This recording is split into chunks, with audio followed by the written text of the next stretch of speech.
End gold buyers, మీ కష్టాల్లో నమ్మకమైన మీ ఆత్మీయ నేస్తం.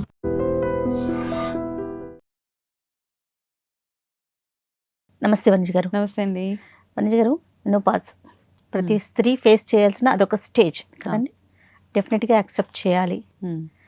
కానీ ఆ సిచ్యువేషన్లో కొన్ని మూడ్ స్వింగ్స్ ఉంటాయి, హెల్త్ పరంగా కూడా. అంటే బోన్స్ అనేది ఇది తగ్గిపోవటం కానీ, రకరకాలు స్కిన్ సాగ్ అయిపోవటం కానీ, ఇట్లా మనం అన్నీ చూస్తాం కదా. వీటికి సంబంధించి మనం ముందు నుంచే కేర్ తీసుకోవాలా? ఎలాంటి కేర్ తీసుకుంటే దాన్ని అయితే తప్పించలేం, బట్ కొంచెంలో కొంచెమైనా దాన్ని ఫేస్ చేయడానికి అవకాశం ఉంటుంది కదా. యాజ్ ఏ న్యూట్రిషనిస్ట్గా మీరు ఏం చెప్తారు?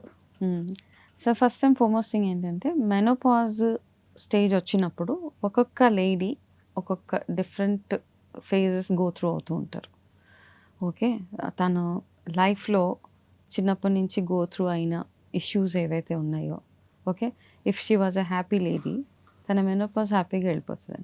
నిజంగా ఇది నేను అబ్జర్వ్ చేసిన, అంటే నా పర్సనల్ ఒపీనియన్గా నేను ఎంతో మందిని చూశాను కాబట్టి. వాళ్ళది ఒక హ్యాపీ లైఫ్లో ఉందనుకోండి, ఆ హ్యాపీ లైఫ్తో మెనోపాజ్ కూడా తనకి ఈజీగా వెళ్ళిపోతుంది. ఆ హ్యాపీ లైఫ్తో పాటు తన ఫిజికల్గా యాక్టివ్గా ఉండి యోగాలు అవన్నీ చేసుకుంటా, మంచి ఆహారం అవి తీసుకుంటూ, తనకి ప్రాపర్ ఫ్యామిలీ సపోర్ట్ ఉండి అన్నీ బాగానే ఉన్న ఉమెన్ మెనోపాజ్ని చాలా ఈజీగా ఓవర్కమ్ అయిపోతారు. బట్ ఎవరికైతే టఫ్ లైఫ్ ఫేస్ చేసి ఉంటారో వాళ్ళకి ఏమైపోతుందంటే, ఆ టైం వచ్చేటప్పటికి మీరు అన్నట్టుగా మూడ్ స్వింగ్స్ అవితో పాటు వాళ్ళ బిహేవియర్లో చాలా వాళ్ళ సప్రెస్ చేసుకున్న ఎమోషన్స్ అవన్నీ ఫ్లేరప్ అయిపోతూ ఉంటాయి. చాలా ఎక్స్ట్రీమ్స్గా బిహేవ్ చేస్తూ ఉంటారు. ఈ మధ్య మనం చాలా చూస్తున్నాం.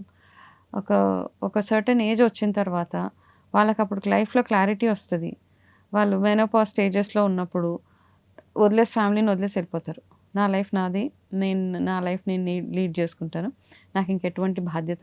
ఎందుకంటే ఇది ఒక మెంటల్ అంటే హెల్త్ ఇష్యూ టైప్లో కూడా కన్వర్ట్ అయిపోతుంది ఆ టైంలో అనమాట. మెనోపాజ్ వచ్చినప్పుడు చాలామంది ఒక 5-6 ఇయర్స్ ప్రాపర్గా వాళ్ళు నార్మల్గా ఉండలేరు. వాళ్ళని ముట్టుకుంటే కోపం వస్తుంది, వాళ్ళ దగ్గరికి వెళ్ళి ఏమైనా చెప్పాలి. ఎక్కడికి వెళ్ళిపోతారంటారు? బాధ్యతల నుంచి దూరంగా పారిపోతారు. దూరంగా వాళ్ళందరికీ ఉంటుంది, ఇంకా చాలు నాకు ఒక క్లారిటీ వచ్చి నేను వెళ్ళిపోతాను, నా లైఫ్ నేను లీడ్ చేసుకుంటానని. ఉన్నారా వనిజ గారు అలాంటి వాళ్ళు? చాలా మంది అండి, చాలా మంది.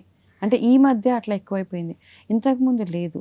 అయితే సారీ, నాకు అనిపించింది ఏంటంటే, ఇప్పుడు ఇదివరకు లాగా ఎర్లీ ఏజ్లో మ్యారేజ్లు అవ్వట్లా ఎవరికైనా, అమ్మాయికైనా అబ్బాయికైనా. ఒక 30sలో పెళ్లి చేసుకున్నాక మెనోపాజ్ స్టేజ్కి వచ్చేసరికి పిల్లలు కరెక్ట్గా పీక్ స్టేజ్లో, మన పిల్లలు ఏదైతే 30లో మ్యారేజెస్ చేసుకుంటారో వాళ్ళ పిల్లలు కరెక్ట్గా చదువుకునేటప్పుడు, సెటిల్మెంట్ టైంలో ఉండేటప్పుడు వీళ్ళ మెనోపాజ్ స్టేజ్లో వదిలేసి వెళ్ళిపోవటం, బాధ్యతల నుంచి దూరంగా వెళ్ళటం సాధ్యమవుతుంది అంటారా? కొంతమంది ఉన్నారండి చాలా, అంటే వాళ్ళకి ఇండిపెండెంట్గా ఉంటారు కొంతమంది. ఓకే, వాళ్ళు వెళ్ళిపోతారు, ఇంకా నాకు అక్కర్లేదు ఈ బాధ్యతలు అనేసి, నా వల్ల కాదు అనేసి. అట్లా ఎంతో మంది, అంటే కౌన్సిలింగ్ చేసే వరకు చేస్తాం, దాని తర్వాత beyond a point it's there personal opinion end of the day కదా. సో అట్లా అని వెళ్ళిపోయిన వాళ్ళు కూడా ఉంటారండి. అండ్ ఈ మెనోపాజ్ స్టేజ్లో సూసైడ్స్ చేసుకున్న ఆడవాళ్ళని కూడా చూస్తాం. వాళ్ళు టాలరేట్ చేయరు, చిన్న విషయాన్ని కూడా టాలరేట్ చేయరు. ఇది అంటే మెనోపాజ్ వల్ల ఆ విషయం చిన్నదైనా వీళ్ళకి ఎక్కువగా కనిపిస్తుంటది. చాలా భూతద్దంలో పెట్టి. సో ఇవంతా బిహేవియరల్ ఇష్యూస్ కూడా వచ్చేస్తాయి అక్కడ.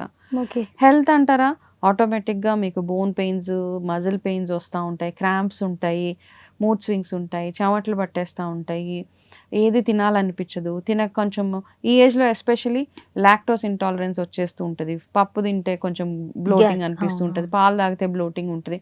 సో ఇన్ని ఇష్యూస్ని హ్యాండిల్ చేయాలంటే పాపం మన బాడీలో ఏమవుతుందో మనకు తెలుస్తూ ఉంటుంది కదా. ఇవన్నీ చూసేటప్పుడు మనకు చిరాకు వస్తుంది మన మీద మనకి. ఓకే, సో అది తప్పదు కదా, ఇవన్నీ వచ్చేస్తా. అది కామన్ అండి ప్రతి ఒక్కరికి. ఇప్పుడు నేను మెనోపాజే, ఓకే, అందరం ఆ స్టేజెస్ దాటాల్సిందే, ఓవర్కమ్ అవ్వాల్సిందే. కాకపోతే మనం అవేర్నెస్ తోటి ఉంటే మనకి ఎటువంటి ఇబ్బంది ఉండదు. And at the same time ఇది ఒక 50% అయితే 50% ఈజ్ ద ఫ్యామిలీ సపోర్ట్.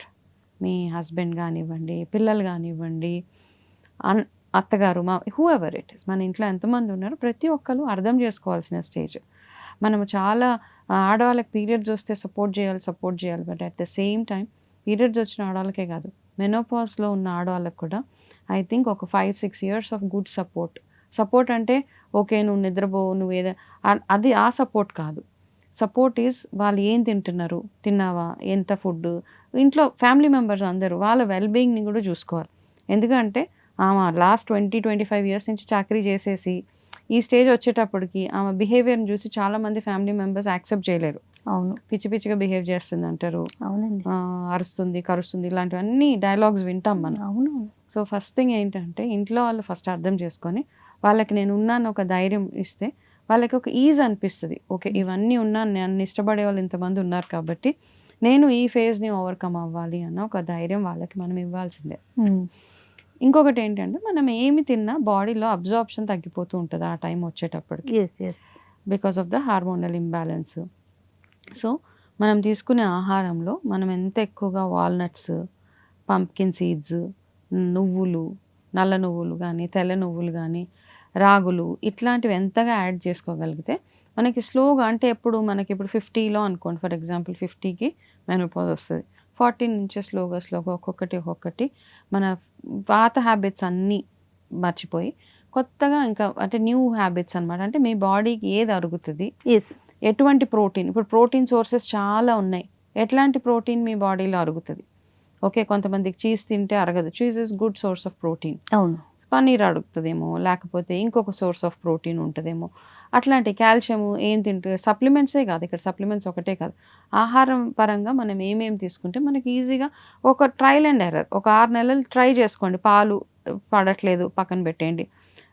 ఒకవేళ మనం ఏదైనా ఎక్కువ పెసరపప్పు, కందిపప్పు అలాంటివి తింటుంటే బ్లోటింగ్ అట్లా వస్తుందంటే దాని కుకింగ్ మెథడాలజీ మార్చండి. ఒకవేళ మజ్జిగ తాగుతుంటే కూడా బ్లోటింగ్ అనిపిస్తుంది, అసిడిటీ లాగా వస్తుంది అంటే ఫ్రెష్ మజ్జిగ ఏ రోజుకి ఆ రోజు తోడు పెట్టుకొని పెరుగుని అది తినడం. ఇవన్నీ సింపుల్ స్టెప్స్ టు ఫాలో అనమాట యాజ్ అ మెనోపాజ్ వచ్చినప్పుడు. రాత్రి నానబెట్టుకొని పొద్దున్నే కొన్ని పల్లీలు, రాత్రి నానబెట్టుకుని పల్లీలు మార్నింగ్ తినడము.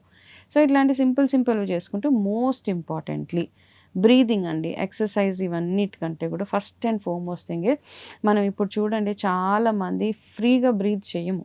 అవును, ఓకే, మీరు మంచి చక్కగా డీప్ బ్రీత్ తీసుకొని ఎన్ని రోజులైంది అనిపిస్తుంది, షాలో బ్రీదింగే, మనం అక్కడికక్కడ అంతే, దాన్ని కూడా బద్ధకమే మనకి. అవును, అవి నేర్చుకోవడానికి మళ్ళీ బ్రీదింగ్ క్లాసెస్ కానీ వెళ్తాము, యోగా క్లాసెస్కి వెళ్తాము, బ్రీదింగ్ ఎక్సర్సైజ్లు అంటాం, అక్కర్లేదు. మనం కాన్షియస్గా బ్రీత్ చేసుకోగలిగితే ప్రతి ఒక్క మనిషి బ్రీత్ మీద ఫోకస్ చేసుకోగలిగితే even at the stage of menopause వాళ్ళకి హెల్త్ ఫస్ట్, ఆక్సిజన్ సప్లై అది సరిగా అయ్యి మైండ్ అది శుభ్రంగా వర్క్ చేస్తుంది.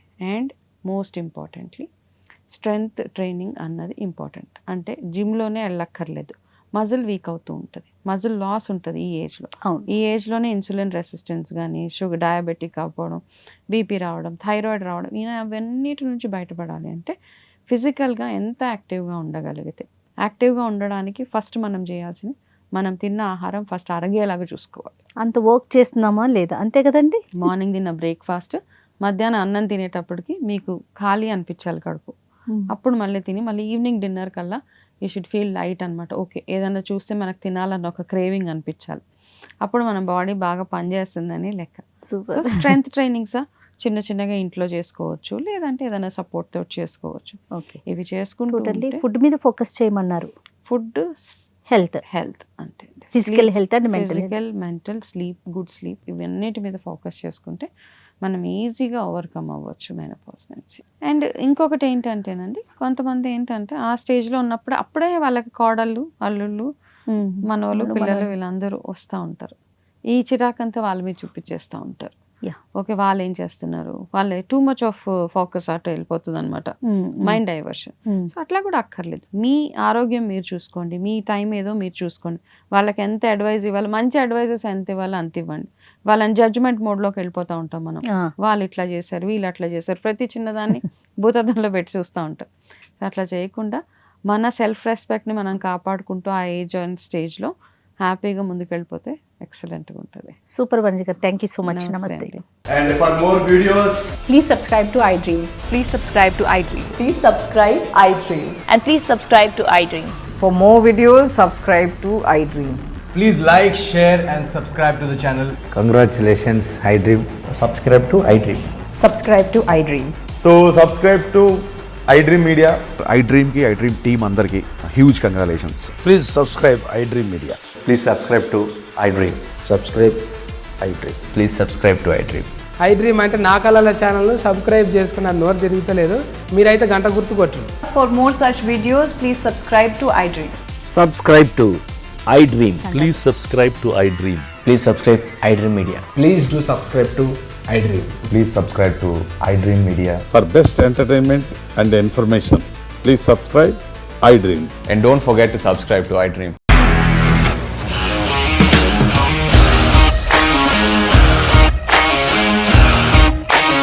ఇండస్ట్రీలో కమిట్మెంట్ ఇష్యూస్ వస్తే నీకు కూడా వచ్చినట్టు మార్నింగ్ తీసుకెళ్ళాలంటే కొట్టి పడేస్తారు.